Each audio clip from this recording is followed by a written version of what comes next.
اعوذ باللہ من الشیطان الرجیم بسم اللہ الرحمن الرحیم الحمد للہ رب العالمین والعاقبۃ للمتقین والصلاة والسلام علی سید الانبیاء والمرسلین لقد رضی اللہ عن المؤمنین اذ یبایعونک تحت الشجرۃ فعلم ما فی قلوبہم فانزل السکینۃ علیہم واثابہم فتحا قریبا۔ آج کا ہمارا ٹاپک سیرت عثمان بن عفان رضی اللہ تعالی عنہ ہے۔ حضرت عثمان رضی اللہ تعالی عنہ یہ خلیفہ راشد ہیں اور تیسرے خلیفہ ہیں۔ نبی کریم صلی اللہ علیہ وسلم کی وفات کے بعد حضرت ابوبکر صدیق رضی اللہ تعالی عنہ پہلے خلیفہ نامزد ہوئے، اس کے بعد حضرت عمر فاروق رضی اللہ تعالی عنہ دوسرے خلیفہ، اور پھر ان کی شہادت کے بعد جو تیسرے خلیفہ ہیں ان کا نام ہے عثمان بن عفان۔ ان کا مکمل نام عثمان بن عفان بن ابی العاص بن امیہ بن عبد شمس بن عبد مناف بن قصی بن کلاب، اور بنو امیہ کے یہ چشم و چراغ ہیں۔ بنو امیہ قریش کے قبائل میں سے ایک قبیلہ ہے، ان کی طرف ان کی نسبت ہے۔ حضرت عثمان رضی اللہ تعالی عنہ ان کی پیدائش مکہ مکرمہ میں ہوئی، اور عام الفیل اس کے 6 سال بعد یہ پیدا ہوئے ہیں، اور یہی صحیح قول ہے جس کو حافظ ابن حجر رحمۃ اللہ علیہ نے اپنی کتاب الاصابہ میں نقل کیا ہے۔ مکہ میں ہی ان کی پرورش ہوئی، مکہ میں ہی رہتے رہے، اور بڑے ہی سمجھدار اچھے اخلاق کے مالک تھے یہ، اور بہت ہی زیادہ حیا ان میں پائی جاتی تھی۔ ظلم اور زیادتی کو یہ پسند نہیں کیا کرتے تھے۔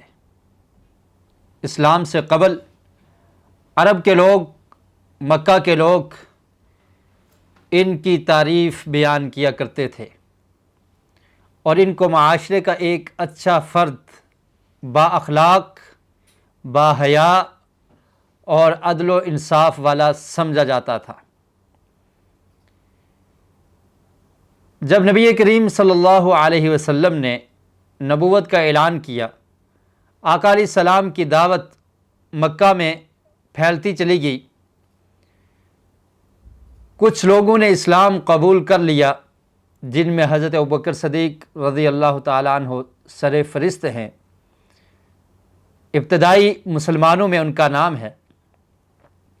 تو حضرت ابوبکر صدیق رضی اللہ تعالی عنہ نے حضرت عثمان بن عفان رضی اللہ تعالی عنہ کو دعوت اسلام پیش کی، ان کو اسلام کی دعوت دی۔ انہوں نے سوچ بچار کے بعد اسلام کو قبول کر لیا اور اسلام کو اپنے سینے سے لگا لیا۔ چنانچہ حضرت ابوبکر صدیق رضی اللہ تعالی عنہ کے ہاتھ پر یہ مسلمان ہو جاتے ہیں۔ اور آپ جانتے ہیں کہ ابتدائی دور کے مسلمان، ان کو کس قدر تنگ کیا گیا، اسلام کی وجہ سے کتنا انہیں پریشان کیا گیا، کتنی مصیبتیں انہیں جھیلنا پڑی۔ کفار نے، مشرکین نے، قریش نے طرح طرح کے مظالم ان پر ڈھائے۔ حضرت عثمان غنی رضی اللہ تعالی عنہ بھی ان تکالیف کو سہتے رہے۔ قریش کے لوگوں نے ان کا مکہ میں رہنا دشوار کر دیا۔ عثمان غنی رضی اللہ تعالی عنہ پریشان ہو جاتے ہیں، اور پھر ہجرت کا ارادہ کرتے ہیں۔ اس وقت مسلمان ہجرت کر کے حبشہ کی طرف گئے تھے، اور ان حبشہ کی طرف جانے والوں میں سب سے پہلی فیملی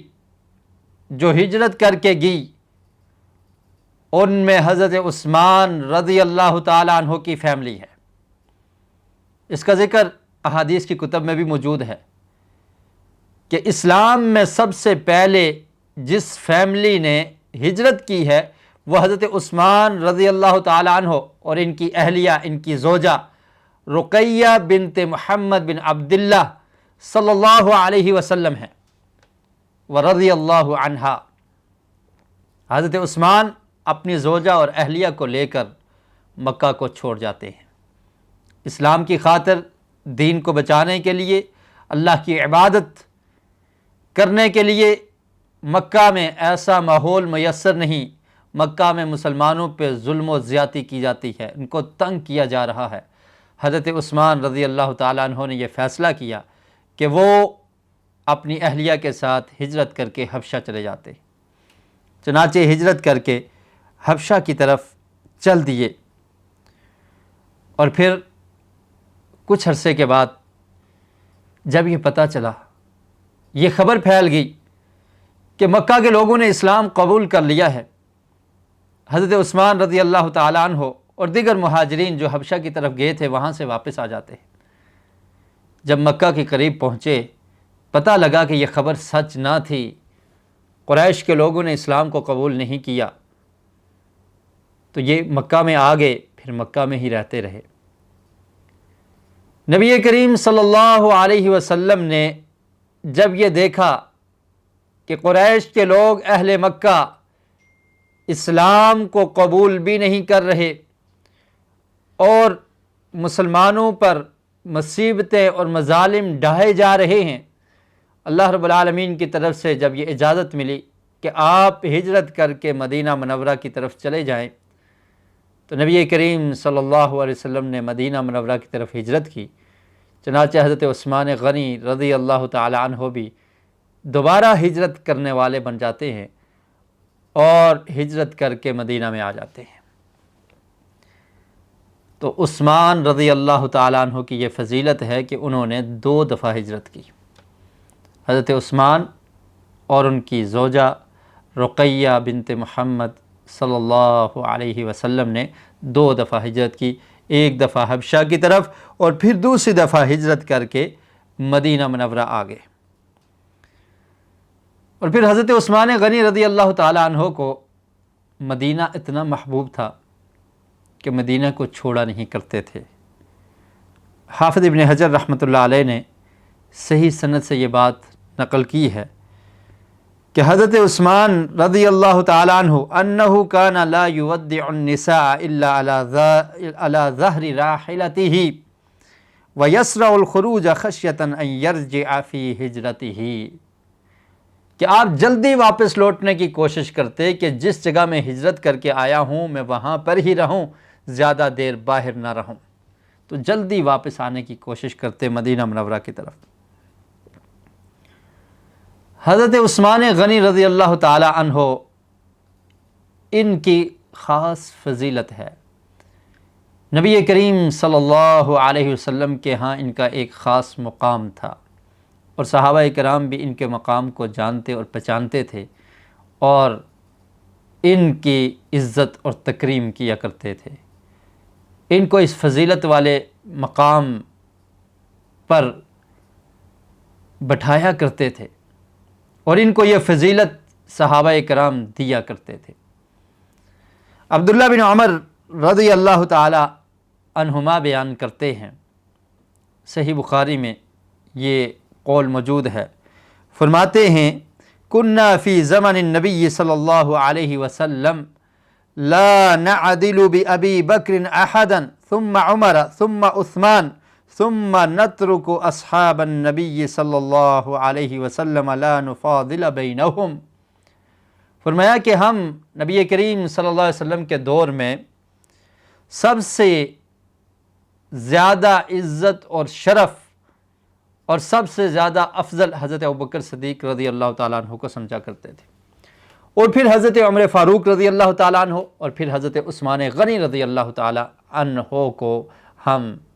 یہ مقام دیا کرتے تھے۔ یہ ترتیب تھی صحابہ کرام کے درمیان۔ اور پھر فرماتے ہیں کہ اس کے بعد جو اصحاب ہیں ہم ان کو کسی دوسرے پر فضیلت نہیں دیتے تھے۔ حضرت عثمان رضی اللہ تعالی عنہ کی صفات، آپ کی سیرت مسلمانوں کے لیے مشعل راہ ہے، اور مشعل راہ کیوں نہ ہو کہ نبی کریم صلی اللہ علیہ وسلم نے اسپیشل اپنے 4 خلفاء کے متعلق ارشاد فرمایا تھا، علیکم بسنتی و سنت الخلفاء الراشدین المہدیین، کیا لوگو تم نے میری سنت کو اور خلفائے راشدین کی سنت اور طریقے کو مضبوطی سے پکڑنا ہے۔ جن کو اللہ کے رسول نے راشدین کہا، جن کو مہدیین کہا، تو یہ ان کی فضیلت ہے۔ انہی خلفائے راشدین میں ایک نام حضرت عثمان بن عفان، خلیفہ راشد جو تیسرے خلیفہ ہیں، ان کا بھی ہے۔ اور ان کی صفات میں ایک خاص صفت یہ تھی کہ یہ حیا کو پسند کیا کرتے تھے، بہت با حیا تھے، ان کی حیا کا چرچا تھا، اور نبی کریم صلی اللہ علیہ وسلم بھی اس وجہ سے، ان کی اس خاص صفت کی وجہ سے ان کا خیال کیا کرتے تھے، ان کی تکریم اور عزت کیا کرتے تھے۔ ابو موسیٰ الاشعری رضی اللہ تعالیٰ عنہ بیان کرتے ہیں، یہ روایت صحیح بخاری میں ہے، کہتے ہیں ان النبی صلی اللہ علیہ وسلم دخل حائطا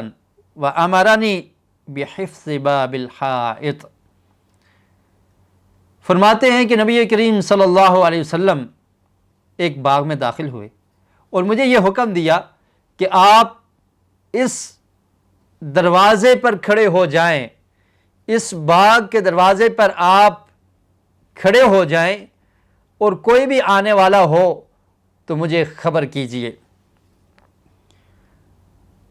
ابو موسیٰ اشعری بیان کرتے ہیں، کچھ وقت گزرا، فجاء رجل یستأذن فقال ائذن له وبشره بالجنہ، کہ ایک شخص آیا اور اس نے آ کر اجازت طلب کی کہ میں اللہ کے رسول سے ملاقات کرنا چاہتا ہوں، آپ باغ کے اندر موجود ہیں۔ نبی کریم صلی اللہ علیہ وسلم کو جا کر بتایا گیا، ابو موسیٰ اشعری رضی اللہ تعالیٰ عنہ نے بتایا، اللہ کے رسول نے فرمایا اذن له وبشره بالجنہ، کہ ان کو اجازت دے دیجئے اور ان کو جنت کی خوشخبری سنا دیجئے۔ کہتے ہیں کہ وہ شخص حضرت ابوبکر صدیق رضی اللہ تعالیٰ عنہ تھے۔ پھر کچھ وقت گزرتا ہے، پھر دروازے پہ ایک شخصیت آتی ہیں اور اجازت طلب کرتی ہیں۔ اللہ کے رسول صلی اللہ علیہ وسلم کو بتایا گیا تو آپ نے فرمایا کہ اذن لہ وبشرہ بالجنہ، انہیں بھی آنے کی اجازت دے دیجئے اور ان کو جنت کی خوشخبری سنا دیجئے۔ اور یہ شخصیت حضرت عمر فاروق رضی اللہ تعالیٰ عنہ تھے۔ کچھ وقت کے بعد پھر اجازت طلب کی جاتی ہے، نبی کریم صلی اللہ علیہ وسلم نے فرمایا کہ اذن لہ وبشرہ بالجنۃ علی بلوی ستصیبہ، کہ آپ ان کو بھی اندر آنے کی اجازت دے دیں اور ان کو بتا دیجئے کہ آپ کو بھی جنت کی بشارت ہے، اور ساتھ یہ بتا دیجئے کہ آپ کو مصیبتیں آ گھیریں گی، ایک وقت آئے گا کہ آپ آزمائش کا شکار ہو جائیں گے، آپ پر مصیبتیں آئیں گی، وہ مصیبتیں پہنچنے والی ہیں۔ چنانچہ بتا دیا گیا، اور پھر راوی بیان کرتے ہیں کان قائدا فی مکان فیہ ماء قد انکشف عن رکبتیہ او رکبتیہ فلما دخل عثمان غطاها۔ عاصم جو اس روایت کے راوی ہیں وہ بیان کرتے ہیں کہ نبی کریم صلی اللہ علیہ وسلم اس باغ میں تشریف فرما تھے، اور آپ کی چادر مبارک آپ کے گھٹنے سے ہٹی ہوئی تھی، دونوں گھٹنوں سے یا ایک گھٹنے سے ہٹی ہوئی تھی۔ تو حضرت ابوبکر صدیق آئے، آپ ایسے ہی بیٹھے رہے، حضرت عمر فاروق آئے، آپ ایسے ہی بیٹھے رہے، لیکن جب حضرت عثمان غنی رضی اللہ تعالی عنہ آئے تو پیارے رسول صلی اللہ علیہ وسلم نے اپنے گھٹنوں کو ڈھانپ لیا۔ حضرت عثمان رضی اللہ تعالی عنہ کے اندر حیا کی صفت کمال درجے کی تھی، نبی کریم صلی اللہ علیہ وسلم نے بھی اس کا خیال کرتے ہوئے اپنے گھٹنے کو ڈانپ لیا۔ اسی طرح ایک روایت حضرت عائشہ رضی اللہ تعالی عنہا سے مروی ہے، بیان کرتی ہیں کان رسول اللہ صلی اللہ علیہ وسلم مضطجعا فی بیت کاشفا عن فخذیہ او ساقیہ، فرماتی ہیں صحیح مسلم میں یہ حدیث ہے کہ نبی کریم صلی اللہ علیہ وسلم میرے گھر میں آرام فرما رہے تھے، لیٹے ہوئے تھے، اور آپ کی پنڈلی سے کپڑا ہٹا ہوا تھا یا آپ کی ران سے کپڑا ہٹا ہوا تھا۔ فرماتی ہیں کہ حضرت ابوبکر صدیق رضی اللہ تعالیٰ عنہ نے اجازت طلب کی، اندر آنے کی اجازت مانگی، اللہ کے رسول نے ان کو اجازت دے دی، وَهُوَ عَلَى تِلْكَ الْحَالِ، اور اسی حالت میں تھے۔ کچھ دیر کے بعد انہوں نے اپنی بات جو کرنی تھی کی اور چل دیے۔ پھر حضرت عمر فاروق رضی اللہ تعالیٰ عنہ آتے ہیں، اجازت مانگی، اللہ کے رسول نے اجازت دے دی، اور آقا علیہ السلام سے اپنی بات کرنے کے بعد وہ بھی چل دیے، اور پیارے رسول صلی اللہ علیہ وسلم اسی حالت میں ہیں۔ پھر حضرت عثمان غنی رضی اللہ تعالیٰ عنہ نے اجازت طلب کی، فجلس رسول اللہ صلی اللہ علیہ وسلم وسوى ثيابه، اللہ کے رسول بیٹھ جاتے ہیں اور اپنے کپڑوں کو درست کر لیتے ہیں۔ جب تینوں اصحاب چلے گئے، حضرت عائشہ رضی اللہ تعالی عنہا نے دریافت کیا، اللہ کے رسول، میرے بابا حضرت ابوبکر آئے، آپ اسی حالت میں بیٹھے رہے، آپ نے اپنے کپڑوں کو درست نہیں کیا، آپ کی پنڈلی پہ کپڑا نہیں تھا، آپ بیٹھے رہے۔ حضرت عمر فاروق رضی اللہ تعالیٰ عنہ آئے، آپ ایسے ہی آرام فرماتے رہے۔ جب حضرت عثمان آئے تو آپ نے اپنے کپڑوں کو درست کر لیا اور آپ بیٹھ گئے، اس کی کیا وجہ ہے؟ تو نبی کریم صلی اللہ علیہ وسلم نے ارشاد فرمایا، الا استحیی من رجل تستحیی منہ الملائکہ، کہ عائشہ کیا میں اس شخص سے حیا نہ کروں جس سے رب کے فرشتے بھی حیا کرتے ہیں؟ یہ حضرت عثمان بن عفان رضی اللہ تعالی عنہ ہیں۔ فرمایا اس سے اللہ تعالیٰ کے رب کے فرشتے بھی حیا کرتے ہیں، کیا میں ایسے شخص سے حیا نہ کروں جس سے فرشتے بھی حیا کرتے ہیں؟ اور پھر حضرت عثمان رضی اللہ تعالیٰ عنہ خود بیان کرتے ہیں، اور حضرت عائشہ رضی اللہ تعالیٰ عنہ سے بھی یہ روایت مروی ہے کہ وہ نبی کریم صلی اللہ علیہ وسلم کے گھر تشریف لائے تو پیارے رسول صلی اللہ علیہ وسلم نے اپنے کپڑوں کو درست کیا اور بیٹھ کے حضرت عائشہ رضی اللہ تعالیٰ عنہ نے دریافت کیا کہ پیارے رسول ابوبکر صدیق اور عمر فاروق رضی اللہ تعالیٰ عنہم اجمعین آئے تو آپ ایسے ہی بیٹھے رہے، لیکن حضرت عثمان کے بارے میں جب وہ تشریف لائے تو آپ نے اپنے کپڑوں کو درست کر لیا، اس کی وجہ کیا ہے؟ فرمایا ان عثمان رجل حیی وانی خشیت ان اذنت له على تلك الحال الا يبلغ الی فی حاجته، صحیح مسلم کے الفاظ ہیں۔ فرمایا کہ عثمان رجل حیی، حیا کرنے والے، حیا کو پسند کرنے والے شخص ہیں، اور مجھے یہ ڈر تھا کہ اگر میں اسی حالت میں رہتا حضرت عثمان آتے اور ممکن ہے کہ وہ مجھ سے اپنی حاجت اور ضرورت کے متعلق بات ہی نہ کرتے۔ اس قدر حیا کو پسند کرنے والے حضرت عثمان رضی اللہ تعالی عنہ ہیں۔ اور پھر حضرت عثمان رضی اللہ تعالی عنہ نبی کریم صلی اللہ علیہ وسلم کے ساتھ تمام غزوات میں شریک رہے۔ آپ کی زندگی کے بے شمار پہلو ہیں، میں صرف چند چیزوں کا یا چند واقعات کا ذکر کروں گا اور وہ احادیث بیان کرنے کی کوشش کروں گا کہ جو ان کی فضیلت میں، ان کی سیرت کے بارے میں نبی کریم صلی اللہ علیہ وسلم کے فرامین جو صحیح سند کے ساتھ ثابت ہیں، صرف میں ان کو بیان کرنے کی کوشش کروں۔ تمام غزوات میں حضرت عثمان رضی اللہ تعالیٰ عنہ شریک رہے، سوائے ایک غزوہ کے جس کو غزوہ بدر کہا جاتا ہے، اور اس میں عدم شرکت اور عثمان رضی اللہ تعالی عنہ کا شریک نہ ہونا یہ نبی اکرم صلی اللہ علیہ وسلم کی فرما برداری اور آپ کے حکم کی تعمیل تھی کہ آپ کی زوجہ رقیہ بنت محمد صلی اللہ علیہ وسلم ورضی اللہ عنہا بیمار ہیں،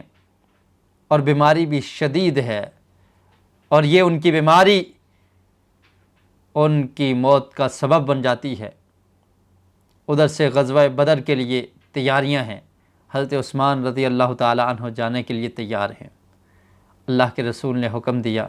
کہ آپ اپنی زوجہ کی عیادت کے لیے یہاں پر ہی ٹھہریں، آپ ہمارے ساتھ نہ جائیں، آپ کو اس کا اجر بھی ملے گا اور پھر مال غنیمت میں سے آپ کو حصہ بھی دیا جائے گا۔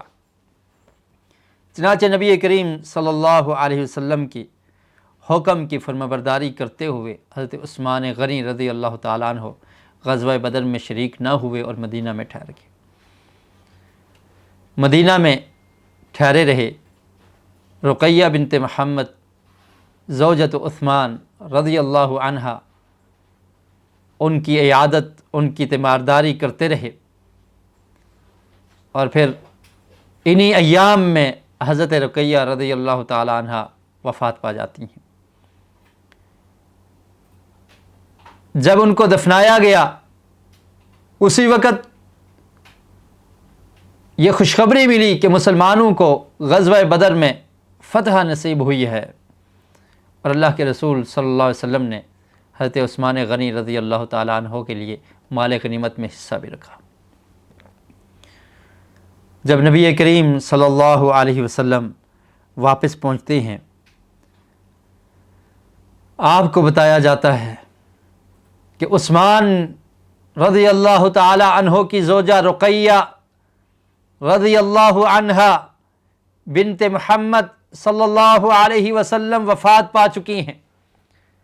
اللہ کے رسول کو حضرت عثمان سے کتنی محبت تھی۔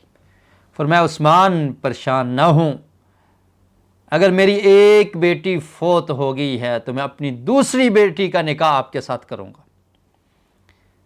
چنانچہ ام کلثوم رضی اللہ تعالی عنہا کے نکاح حضرت عثمان غنی رضی اللہ تعالیٰ عنہ کے ساتھ کر دیا گیا، اور اسی لیے حضرت عثمان رضی اللہ تعالیٰ عنہ کو ذی النورین بھی کہا جاتا ہے، یہ ان کا لقب تھا کہ آقا علیہ السلام کی دو بیٹیاں یکے بعد دیگرے حضرت عثمان رضی اللہ تعالیٰ عنہ کے نکاح میں تھی، اور یہ فضیلت بھی صرف حضرت عثمان رضی اللہ تعالیٰ عنہ کو حاصل ہے کہ کسی نبی کی دو بیٹیاں اس کے امتی کے گھر ہوں، یہ فضیلت صرف حضرت عثمان رضی اللہ تعالیٰ عنہ کو حاصل۔ اور پھر حضرت عثمان رضی اللہ تعالیٰ عنہ کی سخاوت، آپ اتنے سخی تھے، اس قدر سخاوت کیا کرتے تھے، اس قدر اللہ کے راستے میں مال خرچ کیا کرتے تھے کہ جب مدینہ منورہ میں مسلمان پہنچے، ہجرت کر کے مدینہ میں آ گئے، اب مسلمانوں کے پاس پینے کے لیے پانی میسر نہیں ہے۔ ایک کنواں ہے جس کا نام بئر روما ہے، وہ کنواں یہودی کی ملکیت میں ہے، مسلمانوں کو وہاں سے ڈول بھرنے کی اجازت نہیں ہے، وہاں سے پانی لینے کی اجازت نہیں ہے۔ نبی کریم صلی اللہ علیہ وسلم نے یہ اعلان کر دیا، فرمایا من حفر رومتن فلہ الجنہ، فرمایا کہ جو بئر روما کو خریدے گا، اور ایک روایت کے الفاظ ہیں کہ بئر روما کو مسلمانوں کے لیے وقف کرے گا کہ مسلمان بھی وہاں سے پانی لے سکیں، اسے میں اس سے بہتر جنت کے کنویں کی خوشخبری سناتا ہوں۔ اور ایک روایت میں ہے فلح الجنہ، اس شخص کے لیے جنت ہے۔ حضرت عثمان غنی رضی اللہ تعالیٰ عنہ نے اس کنویں کو خرید کر مسلمانوں کے لیے وقف کر دیا، اور پھر آپ کی سخاوت کے کیا کہنے۔ وقت گزرتا گیا، غزوہ تبوک کا موقع آتا ہے، نبی کریم صلی اللہ علیہ وسلم نے یہ اعلان کیا کہ جو شخص جیش العسرہ کو تیار کرے گا، من جہز جیش العسرۃ فلہ الجنہ، یہ روایت صحیح بخاری میں معلق اور دیگر کتابوں میں بھی موجود ہے۔ فرمایا کہ جو جیش العسرہ کو تیار کرے گا، غزوہ تبوک مدینہ سے دوری کا سفر ہے، اس کے لیے سواریوں کی کمی ہے، اس کے لیے زاد راہ کی کمی ہے، گرمی شدید ہے، جانا بڑا دشوار ہے، مسلمانوں کے پاس ساز و سامان کی کمی، سواریاں اونٹ اور گھوڑوں کی کمی ہے۔ اللہ کے رسول صلی اللہ علیہ وسلم نے یہ اعلان کر دیا کہ اس تنگی والے لشکر کی تیاری میں جو شخص حصہ لے گا،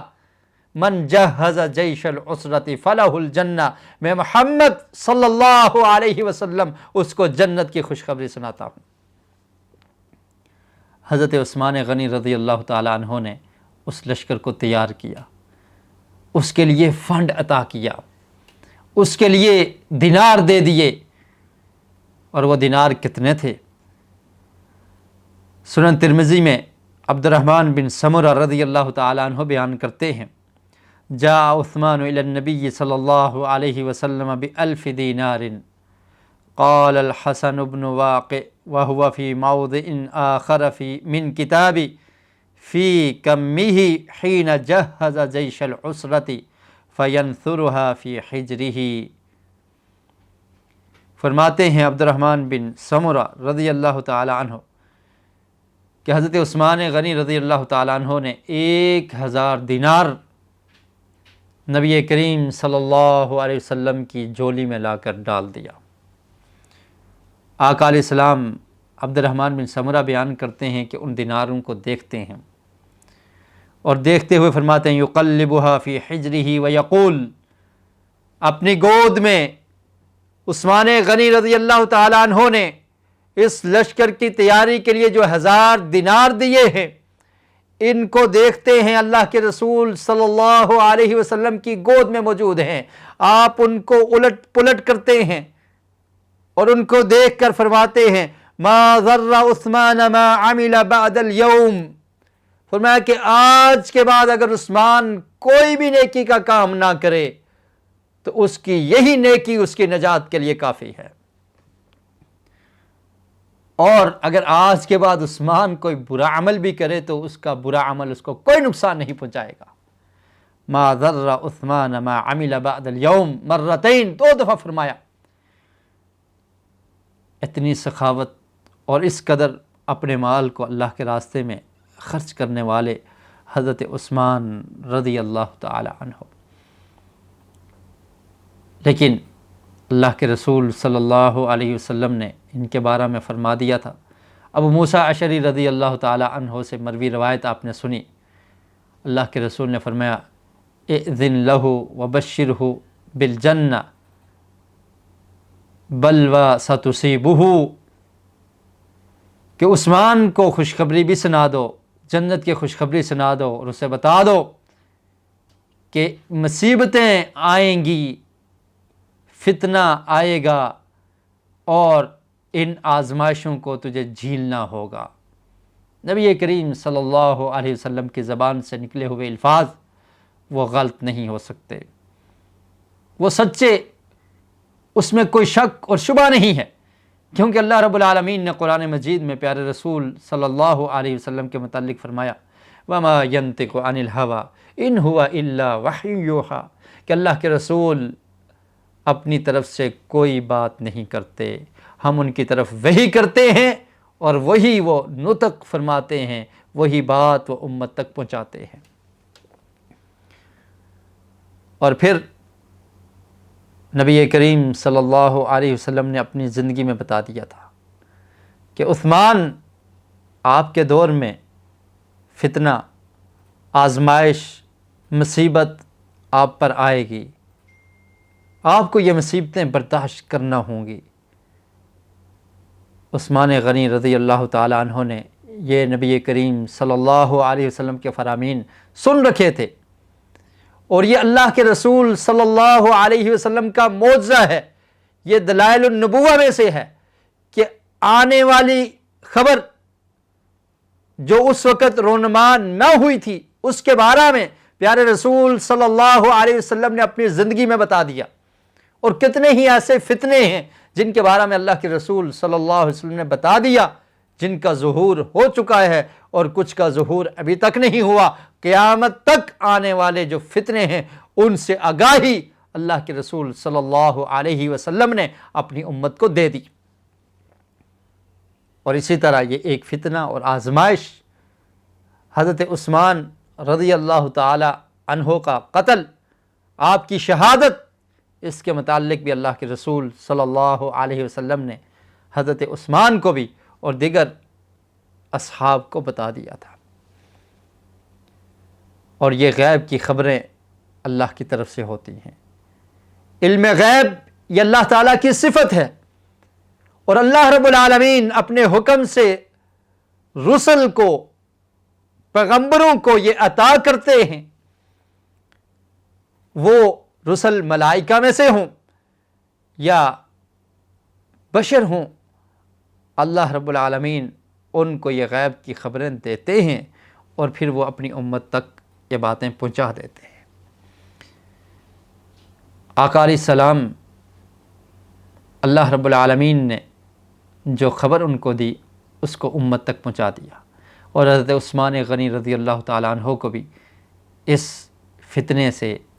اور اس آزمائش کے وقت سے آگاہ کر دیا۔ غیب کا علم یہ اللہ کی صفت ہے اور اللہ کے ساتھ خاص ہے، لیکن اللہ تعالیٰ جسے عطا کر دیں وہ اس کو جان لیتا ہے۔ وہ رسل، وہ انبیاء علیہم السلام اس غیب کو اللہ کے حکم سے اور اللہ کے بتائے ہوئے علم سے جان جاتے ہیں، جیسا کہ اللہ تعالیٰ نے قرآن مجید میں ارشاد فرمایا، نبی کریم صلی اللہ علیہ وسلم سے فرمایا کہ آپ کہہ دیجئے، سورہ اعراف کی آیت نمبر 188 ہے، قُلْ لَا أَمْلِكُ لِنَفْسِي نَفْعًا وَلَا ضَرًّا إِلَّا مَا شَاءَ اللَّهُ، کہ اے پیارے رسول آپ کہہ دیجئے کہ میں اپنے نفس، اپنی جان کے لیے نفع اور نقصان کا مالک نہیں ہوں، نفع اور نقصان کا مالک صرف ایک اللہ ہے، الا ما شاء اللہ، مگر جو اللہ نے چاہا وہی ہوتا ہے۔ اللہ کی چاہت کے بغیر، اللہ کی مرضی کے بغیر میں اپنی جان کے نفع اور نقصان کا مالک بھی نہیں ہوں۔ فرمایا یہ اعلان کر دیجیے۔ اور پھر غیب کے متعلق فرمایا وَلَوْ كُنْتُ أَعْلَمُ الْغَيْبَ لَاسْتَكْثَرْتُ مِنَ الْخَيْرِ وَمَا مَسَّنِيَ السُّوءُ إِنْ أَنَا إِلَّا نَذِيرٌ وَبَشِيرٌ لِقَوْمٍ يُؤْمِنُونَ،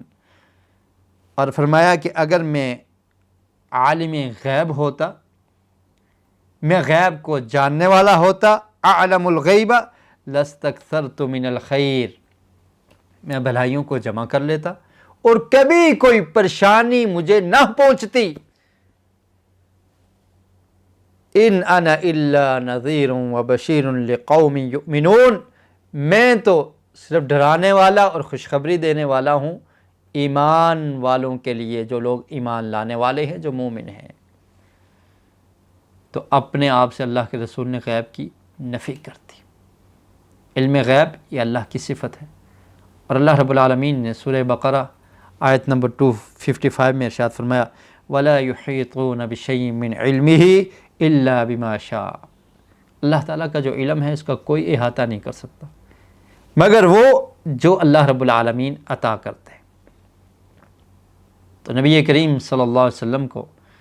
یہ غیب کی خبریں اللہ رب العالمین نے بتا دی تھی۔ اللہ کے رسول نے اس سے حضرت عثمان رضی اللہ تعالی عنہ کو آگاہ کر دیا اور انہیں بتا دیا، اور دیگر صحابہ کرام کو بھی بتا دیا کہ یہ فتنہ اور آزمائش کا دور ہوگا۔ وہ روایات ہم ذکر کریں گے۔ اور اسی طرح اللہ رب العالمین نے قرآن مجید میں ارشاد فرمایا عالم الغیب فلا یظہر علی غیبہ احدا الا من ارتضی من رسول، سورہ جن کی آیت نمبر 27 ہے۔ فرمایا کہ اللہ تعالیٰ ہی غیب کو جاننے والا ہے، فلا یظہر علی غیبہ، وہ اپنے غیب کو نہیں ظاہر کرتا، الا من ارتضی من رسول، مگر جس رسول کو خاص کر لے، اسپیشل کر لیں، جس پہ چاہیں اللہ تعالیٰ اس پہ ظاہر کر دیتے ہیں، مگر یہ غیب کا جاننا یہ اللہ رب العالمین کی صفت ہے، اور اللہ تعالیٰ ہی غیب کو جاننے والا ہے۔ پیارے رسول صلی اللہ علیہ وسلم نے حضرت عثمان رضی اللہ تعالیٰ عنہ کے متعلق اپنی زندگی میں ہی ارشاد فرما دیا تھا۔ عبداللہ بن عمر رضی اللہ تعالیٰ عنہما بیان کرتے ہیں، مسند احمد میں، سنن ترمذی میں یہ روایت موجود ہے، ذکر رسول اللہ صلی اللہ علیہ وسلم فتنتاً، اللہ کے رسول صلی اللہ علیہ وسلم نے فتنے کا ذکر کیا۔ فمر رجل، ایک آدمی گزرا، فقال، آپ نے فرمایا، یقتل فیہا ھذا المقنع یومئذ مظلوما، فرمایا یہ جو شخص گزر رہا ہے یہ اس دن اسے قتل کر دیا جائے گا اور یہ مظلوم ہوگا۔ مظلوم، ظلم کیا ہوا، ان پہ ظلم کیا جائے گا، اور ظلم اس حد تک پہنچ جائے گا کہ ان کو قتل کر دیا جائے گا۔ عبداللہ بن عمر کہتے ہیں، فَنَظَرْتُ فَإِذَا هُوَ عثمان بن عفان رضی اللہ عنہ، میں نے دیکھا تو وہ حضرت عثمان بن عفان رضی اللہ تعالی عنہ تھے، جن نے اپنے سر کو جھکایا ہوا تھا۔ تو اللہ کے رسول نے فرمایا کہ فتنہ، آزمائش کا وقت آئے گا، اور اس وقت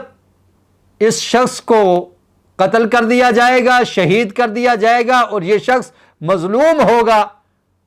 عبداللہ بن عمر کہتے ہیں، میں نے دیکھا تو وہ حضرت عثمان بن عفان رضی اللہ تعالیٰ عنہ تھے۔ تو اللہ کے رسول صلی اللہ علیہ وسلم نے اپنی زندگی میں حضرت عثمان رضی اللہ تعالیٰ عنہ کے متعلق فرما دیا کہ وہ مظلوم ہوں گے اور ان کو شہید کر دیا جائے گا۔ اور صحابہ کرام بھی اس بات سے آگاہ تھے، انہوں نے نبی کریم صلی اللہ علیہ وسلم کے یہ فرامین سن رکھے تھے۔ عثمان غنی رضی اللہ تعالیٰ عنہ کی شہادت کے بعد شام میں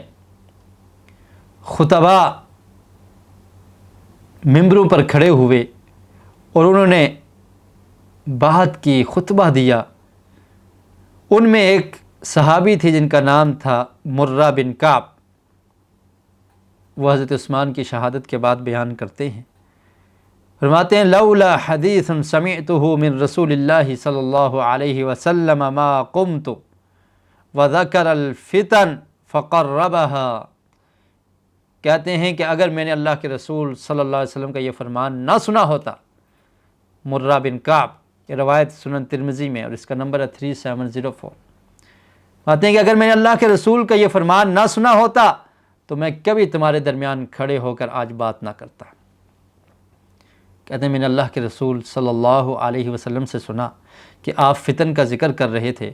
اور ہمیں بتا رہے تھے کہ وہ فتنے قریب ہیں، قریب آنے والے ہیں۔ فمر رجل مقنع فی ثوب، ایک شخص گزرا اپنے کپڑے میں سر کو جھکائے ہوئے، تو اللہ کے رسول نے فرمایا، ھذا یومئذ علی الہدی فقمت الیہ فاذا هو عثمان بن عفان فاقبلت علیہ بوجہہ فقلت ھذا قال نعم۔ مرہ بن کعب کہتے ہیں کہ وہاں سے ایک شخص گزرا کپڑے میں اپنے سر کو جھکائے ہوئے، اللہ کے رسول نے فرمایا کہ یہ شخص اس وقت فتنے کے دور میں علی الہدی، یہ ہدایت پر ہوگا۔ کہتے ہیں میں نے آگے بڑھ کر دیکھا تو وہ عثمان بن عفان رضی اللہ تعالیٰ عنہ تھے۔ آج لوگ طرح طرح کی باتیں کرتے ہیں، حضرت عثمان رضی اللہ تعالیٰ عنہ کی شان میں بھی گستاخی کر جاتے ہیں، اور ان کے بارے میں طرح طرح کی باتیں کی جاتی ہیں کہ ان سے یہ غلطیاں سرزد ہوئی، نعوذ باللہ، اور ان کی نعوذ باللہ غلط سیاست کی وجہ سے یہ نقصان ہوا۔ اللہ کے رسول نے صاف فرما دیا کہ اس وقت، اس فتنے کے دور میں عثمان ہدایت پر ہوں گے۔ اور پھر اسی طرح کی ایک روایت مسند احمد میں حضرت ابو ہریرہ رضی اللہ تعالیٰ عنہ بیان کرتے ہیں کہ جب حضرت عثمان رضی اللہ تعالیٰ عنہ کو گھر میں محصور کر لیا، فتنہ پرور لوگوں نے حضرت عثمان رضی اللہ تعالیٰ عنہ پر مصیبتیں اور مظالم ڈھائے، ان کو گھر سے باہر نکلنے کی اجازت نہیں ہے، تو حضرت عثمان اپنے گھر میں محصور ہیں۔ حضرت ابو ہریرہ رضی اللہ تعالیٰ عنہ آتے ہیں، حضرت عثمان سے اجازت طلب کرتے ہیں، وَأَنَّهُ سَمِعَ أَبَا هُرَيْرَةَ يَسْتَأْذِنُ عُثْمَانَ فِي الْكَلَامِ، بات کرنے کی اجازت مانگتے ہیں، اور پھر کہتے ہیں فقام فحمد اللہ وأثنى علیہ ثم قال انی سمعت رسول اللہ صلی اللہ علیہ وسلم یقول انکم تلقون بعدی فتنة واختلافا۔ حضرت ابو ہریرہ بیان کرتے ہیں کہ میں نے اللہ کے رسول صلی اللہ علیہ وسلم کا یہ فرمان سن رکھا تھا کہ اللہ کے رسول نے فرمایا کہ میرے بعد فتنے اور اختلاف ہوں گے، تم فتنے اور اختلافات کو دیکھو گے۔ تو کسی شخص نے پوچھا اللہ کے رسول سے فمن لنا یا رسول اللہ، اس وقت کون ہوگا جو حق پر ہوگا، ہم کس کی طرف جائیں؟ فرمایا علیکم بالامین واصحابہ وہو یشیر الی عثمان بذلک۔ اللہ کے رسول نے اشارہ کر کے فرمایا کہ تم لازم پکڑو بالامین، اس امین کو اور اس کے ساتھیوں کو، اور عثمان رضی اللہ تعالیٰ عنہ کی طرف اشارہ کیا کہ اس وقت تم نے ان کا ساتھ دینا ہے۔ یہ دلائل النبوہ میں یہ چیزیں موجود ہیں کہ اللہ کے رسول صلی اللہ علیہ وسلم نے اس کے بارے میں بتا دیا، اور پھر ان سالوں کا بھی ذکر کر دیا کہ کن سالوں میں یہ فتنے اٹھیں گے اور کس طرح سے مسلمانوں کے درمیان ان فتنوں کا آغاز ہوگا۔ ان سالوں کا ذکر بھی نبی کریم صلی اللہ علیہ وسلم نے کر دیا۔ ابو داؤد میں یہ روایت موجود ہے، عبداللہ بن مسعود رضی اللہ تعالیٰ عنہ بیان کرتے ہیں یدور رحل اسلامی بخمس و ثلاثین او ست و ثلاثین او سبع و ثلاثین۔ فرمایا کہ اسلام کی چکی گھومے گی، چلے گی، مطلب یہ ہے کہ اس دور میں اسلام خوب پھیلے گا اور پھولے گا اور مستقر اور مضبوط ہوگا۔ یا مطلب یہ ہے کہ اس طرح سے فتنے ہوں گے، قتل و غارت ہوگی۔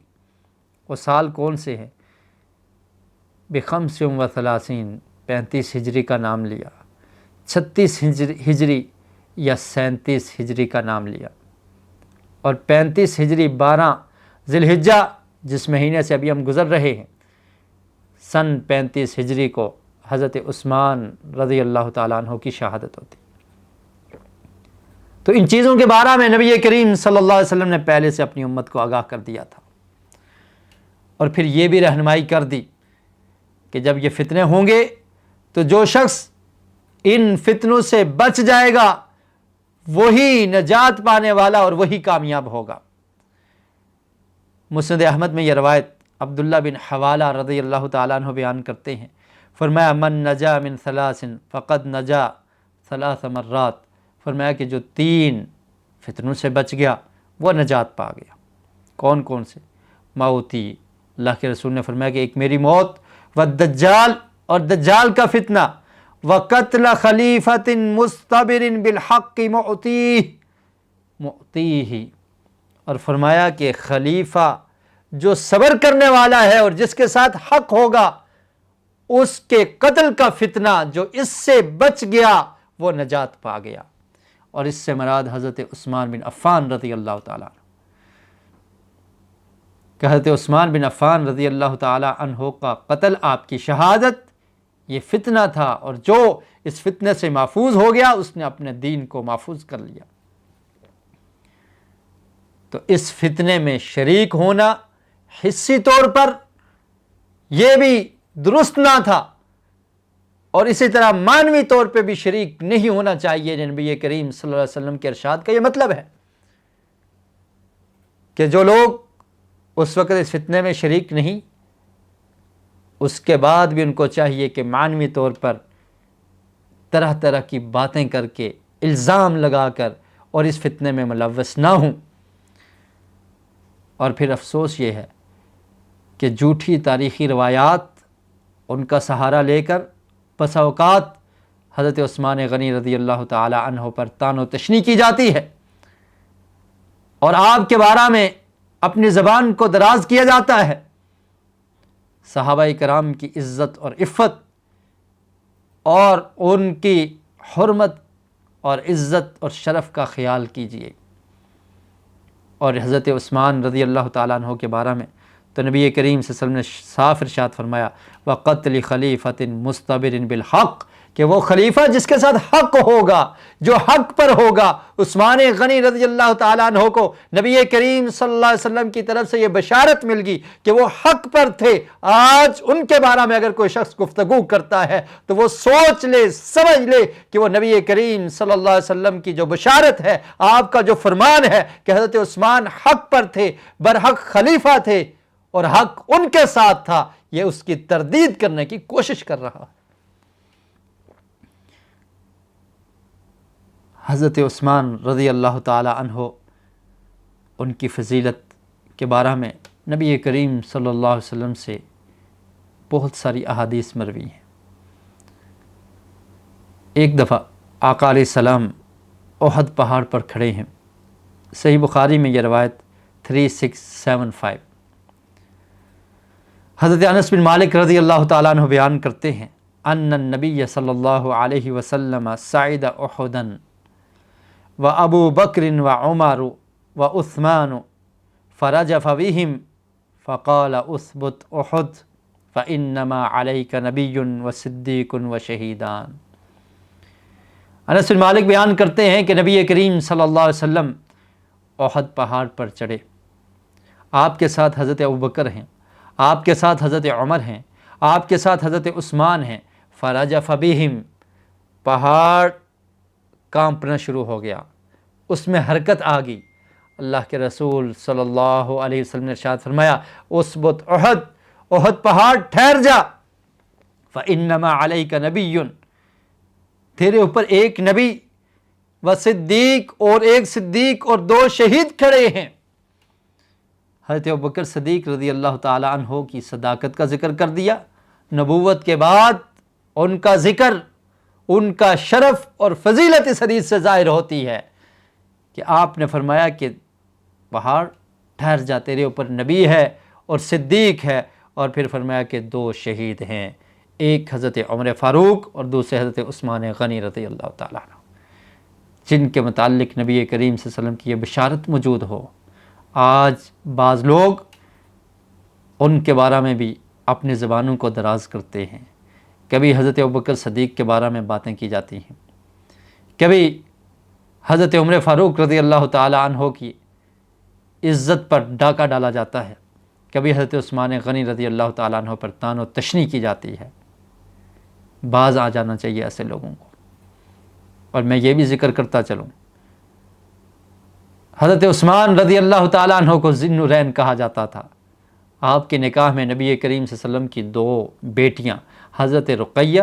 اور ان کی وفات کے بعد حضرت ام کلثوم رضی اللہ تعالیٰ عنہما، یہ دونوں آپ کے نکاح میں رہی۔ اور آج بعض لوگ ایسے ہیں کہ جو آقا علیہ السلام کی ان بیٹیوں کا بھی انکار کر جاتے ہیں اور کہتے ہیں کہ صرف ایک بیٹی حضرت فاطمہ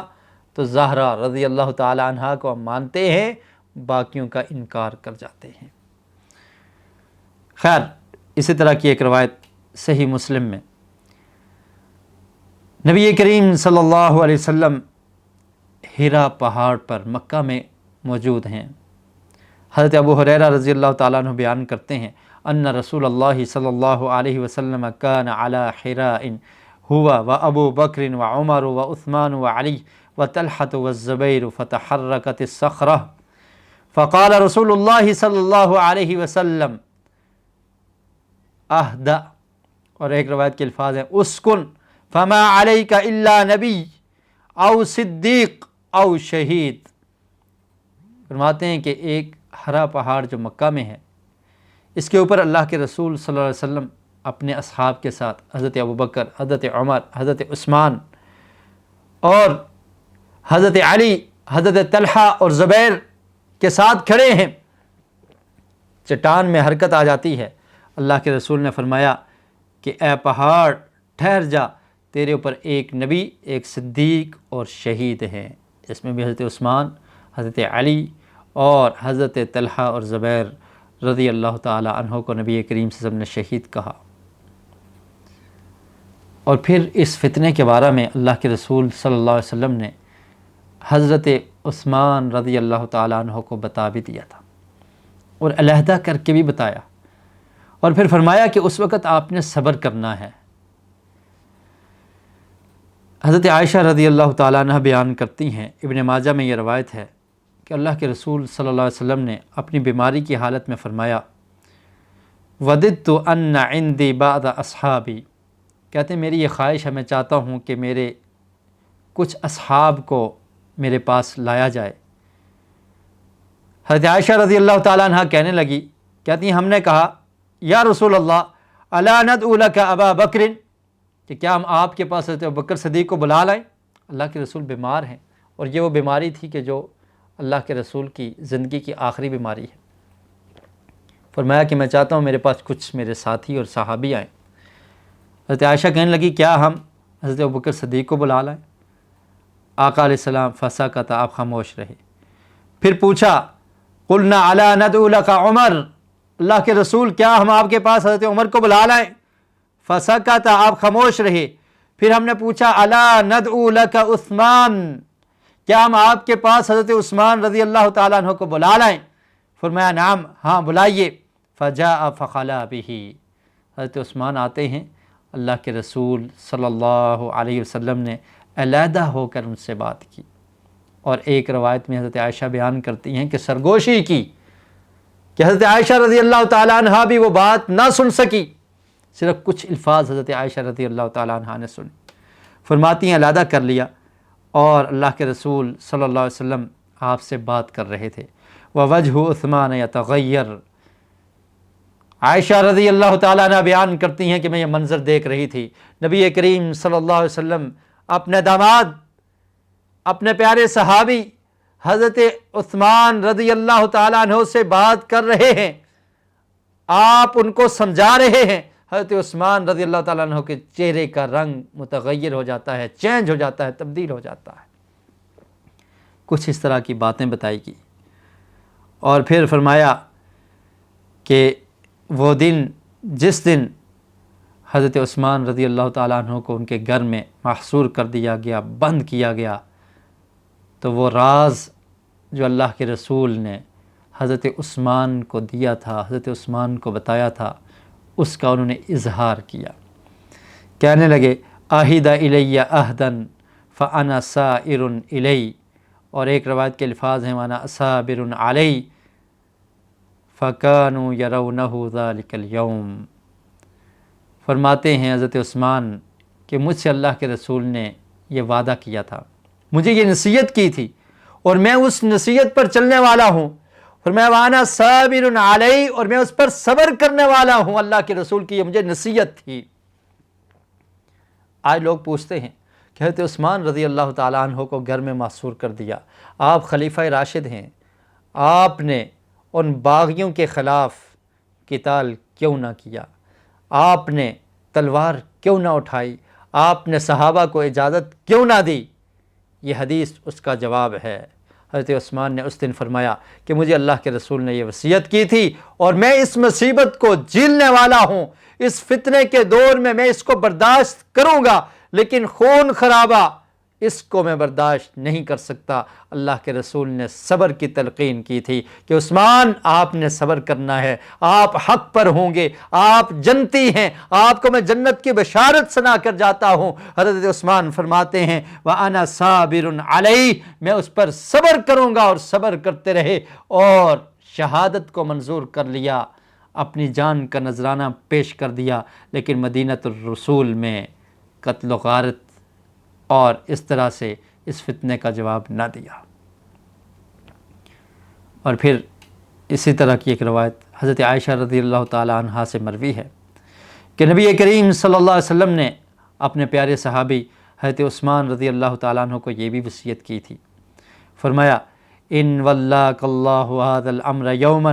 فارادک المنافقون ان تخلع قمیصک الذی قمصک اللہ فلا تخلعہ فلا تخلعه یقول ذلك 3 مرات۔ سنن ترمذی میں یہ روایت ابن ماجہ میں موجود ہے۔ حضرت عائشہ بیان کرتی ہیں کہ اللہ کے رسول نے حضرت عثمان کو فرمایا کہ عثمان، اللہ تعالیٰ تجھے والی بنائے گا، تو خلیفہ ہوگا، اور کچھ لوگ یہ چاہیں گے ان تخلع قمیصک الذی کمسک اللہ، کہ یہ خلافت کی قمیص جو اللہ نے تجھے پہنائی ہے اس کو اتارنا چاہیں گے، تجھ سے خلافت چھیننا چاہیں گے، لیکن تو نے صبر کرنا ہے، تو نے اس خلافت کو فلا تخلعہ، اس سے علیحدہ نہیں ہونا، اس قمیص کو اتارنا نہیں ہے۔ اس خلافت کی مثال قمیص سے دی کہ جس قمیص کو اللہ تعالیٰ تجھے پہنا دے اس کو تو نے اتارنا نہیں۔ حضرت عثمان رضی اللہ تعالیٰ عنہ اس پر صبر کرتے رہے اور ان مصیبتوں کو جھیلتے رہے، نبی کریم صلی اللہ علیہ وسلم کے فرامین اور آپ کی وصیت پر عمل کرتے ہوئے حضرت عثمان رضی اللہ تعالیٰ عنہ صبر سے یہ تمام مصیبتیں برداشت کرتے رہے۔ اور پھر وہ وقت قریب آ گیا کہ جب حضرت عثمان رضی اللہ تعالیٰ عنہ کو ان کے گھر میں محصور کر کے شہید کر دیا جاتا ہے۔ 12 ذی الحجہ سن 35 ہجری میں حضرت عثمان رضی اللہ تعالیٰ عنہ شہید ہو جاتے ہیں۔ آپ کی خلافت کے متعلق آپ کو خلیفہ کیسے بنایا گیا، اس کے بارے میں صحیح بخاری میں تفصیل سے ایک روایت موجود ہے، مختصر میں اس کا ذکر کر دیتا ہوں۔ حضرت عمر فاروق رضی اللہ تعالیٰ عنہ جو خلیفہ راشد تھے، جب ان کی شہادت کا وقت قریب آتا ہے، ان کی شہادت ایک مجوسی غلام جس کا نام ابو لؤلؤ المجوسی تھا، اس کے تیر کی وجہ سے ہوئی۔ آپ فجر کی نماز پڑھا رہے ہیں، وہ مجوسی صفوں کو چیرتے ہوئے آتا ہے اور حضرت عمر فاروق رضی اللہ تعالیٰ عنہ پہ وار کر دیتا ہے اور تلوار سے زخمی کر دیتا ہے، جس کی وجہ سے حضرت عمر رضی اللہ تعالیٰ عنہ کچھ دنوں کے بعد شہید ہو جاتے ہیں۔ اور پھر جب وہ واپس گزرنے لگا، 13 آدمیوں کو زخمی کر دیا، 13 صحابہ اکرام کو، جن میں سے 7 شہید ہو جاتے ہیں۔ اور یہ دن ذی الحجہ کا مہینہ تھا اور ذی الحجہ کے 4 دن باقی تھے۔ سن 23 ہجری میں یہ واقعہ پیش آیا۔ اس کے بعد حضرت عمر رضی اللہ تعالیٰ عنہ نماز پڑھا تو نہ سکے، عبد الرحمن بن عوف رضی اللہ تعالیٰ عنہ کو آگے کیا، انہوں نے مختصر نماز پڑھائی۔ حضرت عمر رضی اللہ تعالیٰ عنہ کو گھر پہنچایا گیا۔ گھر پہنچانے کے بعد آپ کو نبیذ پیش کی گئی، لیکن آپ نے اس کو نوش فرمایا، لیکن وہ پیٹ میں باقی نہ رہی، بلکہ جو زخمی جسم تھا وہاں سے باہر نکل گئی۔ پھر آپ کو دودھ پلایا گیا، وہ بھی ایسے ہی زخموں سے باہر نکل گیا۔ صحابہ کرام سمجھ گئے کہ اب حضرت عمر رضی اللہ تعالیٰ عنہ زیادہ دیر ہم میں رہنے والے نہیں ہیں۔ حضرت عمر رضی اللہ تعالیٰ عنہ نے ابن عباس رضی اللہ تعالیٰ عنہما سے فرمایا کہ جاؤ دیکھو میرا قاتل کون ہے۔ بتایا گیا کہ ایک مجوسی غلام، حضرت مغیرہ رضی اللہ تعالیٰ عنہ کا غلام جس کا نام ابو لؤلؤ مجوسی ہے، وہ آپ کا قاتل ہے۔ چنانچہ اس پر حضرت عمر نے اللہ کا شکر ادا کیا، الحمدللہ کہا کہ میں شہید ہوں گا اور میرا قاتل مسلمان نہیں بلکہ وہ مجوسی ہے۔ پھر حضرت عمر رضی اللہ تعالیٰ عنہ نے بہت ساری وصیتیں کی۔ اپنے قرض کے متعلق عبداللہ بن عمر رضی اللہ تعالیٰ عنہ کو کہا کہ میرا قرض آل عمر وہ ادا کر دے، اور پھر فرمایا کہ جاؤ عبداللہ بن عمر ام المومنین حضرت عائشہ رضی اللہ تعالی عنہا کے پاس اور جا کر ان کو میرا سلام پیش کرو، اور پھر یہ کہنا کہ عمر آپ کو سلام پیش کرتے ہیں، امیر المومنین نہیں کہنا، کیونکہ اب میں امیر المومنین نہیں رہا۔ اور پھر جا کر اجازت طلب کرو کہ کیا مجھے اپنے 2 ساتھیوں حضرت ابوبکر صدیق اور نبی کریم صلی اللہ علیہ وسلم کے ساتھ دفن ہونے کی اجازت ہے کہ حضرت عائشہ کے حجرے میں میری قبر بھی بن جائے۔ حضرت عائشہ رضی اللہ تعالیٰ عنہ کہنے لگی کہ یہ جگہ میں نے اپنے لیے خاص کی تھی، لیکن آپ نے مجھ سے یہ مطالبہ کر لیا ہے، وَلَأُوثِرَنَّ بِهِ الْيَوْمَ عَلَى نَفْسِي، میں آپ کو ترجیح دیتی ہوں، اور اجازت دے دی گی۔ اور پھر حضرت عمر رضی اللہ تعالیٰ عنہ اس بات پر خوش ہوتے ہیں، اور اس جگہ پر حضرت عمر رضی اللہ تعالیٰ عنہ کو بھی دفنا دیا گیا۔ انہی حالات میں، بیماری اور زخموں کی شدت میں، صحابہ کرام نے حضرت عمر فاروق رضی اللہ تعالیٰ عنہ سے سوال کیا کہ عمر، آپ کے بعد امیر المومنین کون ہوگا؟ آپ اپنا کوئی خلیفہ منتخب کر دیجئے۔ تو حضرت عمر نے یہ فرمایا، ما اجد احدا احق بهذا الامر من هؤلاء النفر او الرهط الذين توفي رسول الله صلى الله عليه وسلم وهو عنهم راض، فسمى عليا وعثمان والزبير وطلحة وسعدا وعبد الرحمن بن عوف۔ فرمایا کہ میں کچھ بندوں کے نام لیتا ہوں، اور یہ وہ لوگ ہیں کہ نبی کریم صلی اللہ علیہ وسلم جب فوت ہوئے تو آپ ان سے راضی تھے، ان میں سے کسی کو تم اپنا امیر اور خلیفہ منتخب کر لینا۔ حضرت عثمان، حضرت علی اور حضرت طلحہ، حضرت زبیر، حضرت سعد